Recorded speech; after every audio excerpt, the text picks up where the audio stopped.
Assalamualaikum, ich bin Usman. Dies ist Teil 2.2 von Teil 7.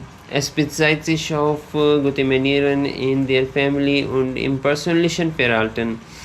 Allah sagt im Koran, sei nachsichtig mit denen, die unter dir stehen und konsultiere sie in Angelegenheiten. Be lenient with those below you and consult them in matters. Predige anderen auf gute und weise Weise. Preach others in a good and wise manner. Sei geduldig mit deinem Lehrer und folge seinen Anweisungen.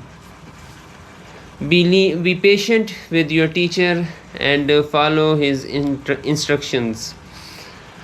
Unterschiede in Farbe und Sprache sind Zeichen Allahs. Keine Mittel der Überlegenheit. Differences in colors and languages are signs from Allah, not means of superiority. Danke. Jazakumullah khair.